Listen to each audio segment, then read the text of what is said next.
اور ہم نے نہ تو ان مشرکوں کو کتابیں دیں جن کو یہ پڑھتے ہوں، اور اے نبی صلی اللہ علیہ وآلہ وسلم نہ تم سے پہلے ان کی طرف کوئی ڈرانے والا بھیجا، اور جو لوگ ان سے پہلے تھے انہوں نے تکذیب کی تھی، اور جو کچھ ہم نے ان کو دیا تھا یہ اس کے 10ویں حصے کو بھی نہیں پہنچے۔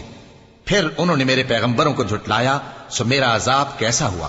کہہ دو کہ میں تمہیں صرف ایک بات کی نصیحت کرتا ہوں کہ تم اللہ کے لیے دو دو اور اکیلے اکیلے کھڑے ہو جاؤ، پھر غور کرو تمہارے رفیق یعنی اس نبی صلی اللہ علیہ وآلہ وسلم کو کسی طرح کا جنون نہیں، یہ تو تم کو سخت عذاب کے آنے سے پہلے ڈرانے والے ہیں۔ کہہ دو کہ میں نے تم سے کچھ صلہ مانگا ہو تو وہ تمہارا، میرا صلہ اللہ ہی کے ذمے ہے اور وہ ہر چیز سے خبردار ہے۔ کہہ دو کہ میرا پروردگار اوپر سے حق ہی نازل کرتا ہے اور وہ غیب کی باتوں کا جاننے والا ہے۔ کہہ دو کہ حق آ چکا اور باطل نہ تو پہلے کچھ کر سکتا ہے اور نہ دوبارہ کچھ کرے گا۔ کہہ دو کہ اگر میں گمراہ ہوں تو میری گمراہ